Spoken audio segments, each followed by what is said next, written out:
7, 6, 5, 4, 3, 2, 1. You'll never have the sacred stone. Oh, this you crazy mother.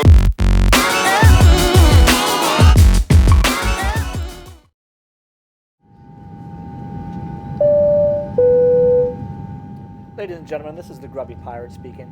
I would like to thank you for tuning in today. We are making our final approach and descent into the city of Manila, where you will be embarking on your ascent into the Philippines. After landing and battling with all those people in their overhead luggage, you will disembark the plane and follow the herd to a Philippines Bureau of Immigrations and Customs counter.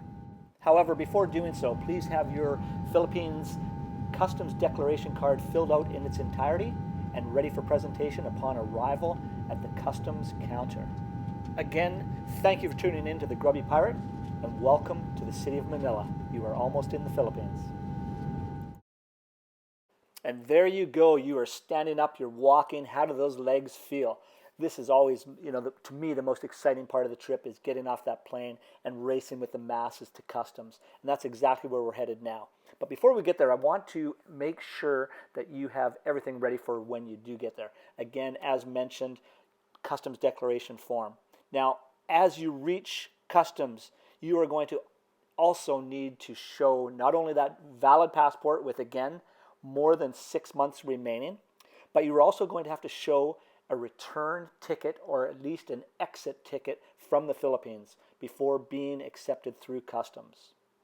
They are going to want to know that you are going to be leaving the Philippines at some point.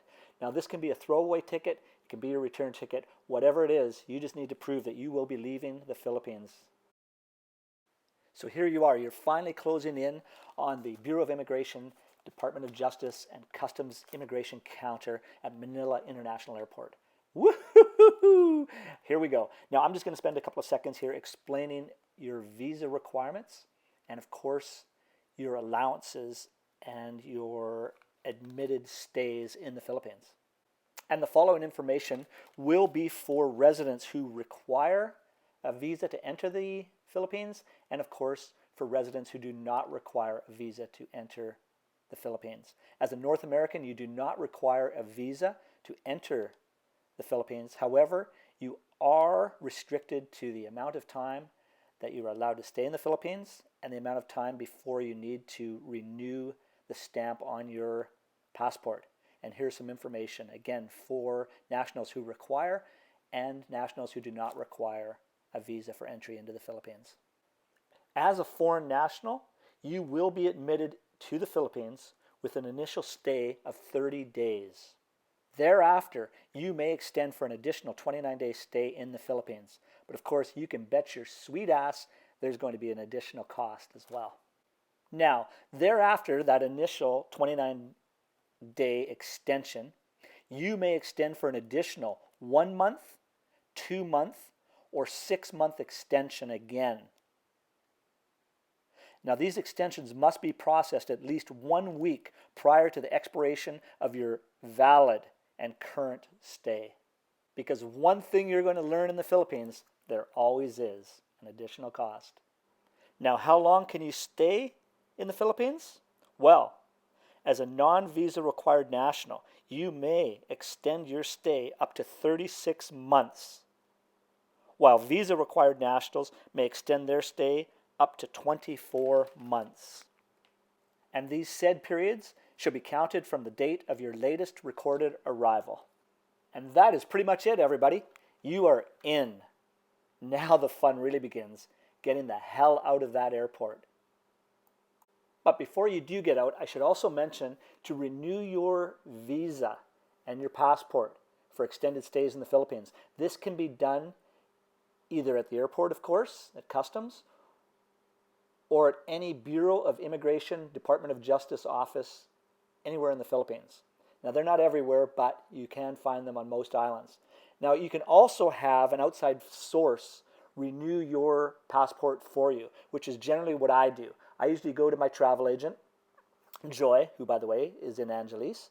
And if you need that information, just contact me. Anyway, I let Joy handle that. I drop off my passport, I give it to her. She calls me one day later and it's done, it's taken care of, and I just spent 2 days in Angeles. Thank you very much. Bob's your uncle.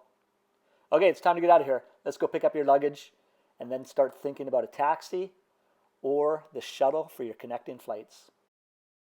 Now, there's two things you're going to notice immediately upon arrival at the Manila airport and start heading out the doors. One is the heat. Okay, I don't care where you're from or what you've experienced, until you have been to the Philippines and experienced that tropical heat, there is nothing like it. Like I mentioned, I don't care where you're from, and you're going to notice it immediately. And it doesn't matter what time of the day you arrive, whether it's 2 a.m. or 2 p.m., be ready, be wearing shorts, or you are going to bake. Now, the next thing is the lack of people in the airport, with the exception of other travelers. And there's a good reason for that, and it's an entirely another topic and another video. Anyways, let's get you into a cab or onto that shuttle for your connecting flight. Now you're outside. Now, there might not have been very many people inside, but take a look outside and look what you've got to look forward to. Now, you're going to be overwhelmed here. Everybody's going to be coming running up to you saying, "Sir, would you like a ride? Would you like a ride? Would you like a ride? Would you like a taxi? Would you like this? Would you like that?" Here's my recommendation from this point forward.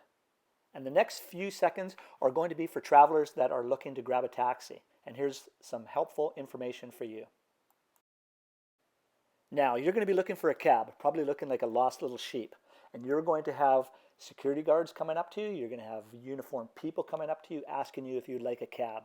These are the people that you actually have to avoid. Okay? They're going to take you to a cab, toss you in there, ask you where you're going, tell the driver, send you on your way. You're going to arrive there, and he's going to want 5,000 pesos. Okay, that might be a slight exaggeration, but believe me, he is going to rip you off. What you're looking for is the taxi queue line for the metered taxis, which is pictured above. Okay, now, as for points for negotiating and getting to where you're going, the first thing you have to do before you even get into the cab is talk to the driver. Negotiate a price, agree on a price, and from there you're ready to go. Now, anywhere in Manila should be less than 1,000 pesos. Okay, should be far less than 1,000 pesos. To get to a hotel, you should be about 500 pesos, and that's anywhere in Manila. Now, traffic is hell in Manila. It can take you at times 2 or 3 hours to get to your hotel, but negotiate a price, agree upon a price, and then hop in. Now, if you are staying at a hotel in Manila, that hotel should, if it's any type of hotel, I mean even a half-ass hotel, will have transportation for you, and that will be free. I don't care how many people are shoved in that little van, take it. But again, if you do end up in a cab, make sure you have a set upon price. I can't stress that enough. I've already said it 3 times. But get that. If you're happy, hop in, away you go, and enjoy your time with that driver. Now, as for the driver, upon your arrival at your destination, okay, obviously you've agreed upon a price, a tip. Just like North America, doesn't matter where you're from, it doesn't change, 10%. Okay, 500 peso trip, toss the guy 50 pesos. That's pretty much all you need. 10% standard rule, doesn't matter where you are.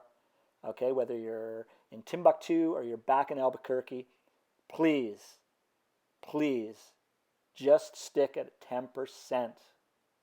And there we go. You're probably saying, hey, that wasn't that hard to find a metered, reliable cab. Believe me, it's difficult to find a legit, honest cab in Manila, especially at the airport.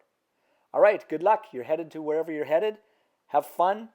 And as for the folks that are going to be connecting flights, Manila Airport is oh my God. Anyway, don't jump in a cab. There are free shuttles, and I'll explain that to you next. So you may have noticed that we've stepped back in time, and that's exactly what we've done, because this segment is for travelers who have just left the baggage area and are looking for the free transport shuttle between terminals at the Manila International Airport. The Manila International Airport has 4 separate terminals, and believe me, they're a long ways apart. It's not walking distance, but it's not taxi distance either, because you know that nightmare. And finding a taxi that wants to just boot around the airport, well, they'll charge you for it, but that's exactly what they're going to do, is charge you for it. The shuttle is free, it's reliable, and away you go. Now, once you've left the baggage terminal and have headed out, you'll notice Above that crowd is a sign saying Bay 14. Well, that is exactly where the free shuttle will stop to pick people up that are going between terminals. So if you're headed for a domestic flight, that is exactly where you want to be. You'll notice the green bus pull up, hop on, away you go, tell them where you want to go, and bon voyage, you are off to your next destination within the Philippines. Enjoy, everybody. Have fun. I hope this was helpful. Mabuhay. And if it was helpful, I hope you'll hit that subscribe button, tell your friends, and play it forward. It's the Grubby Pirate, and I am out. 5, 4, 3, 2, 1. You'll never have the sacred stone. Oh, this you crazy mother.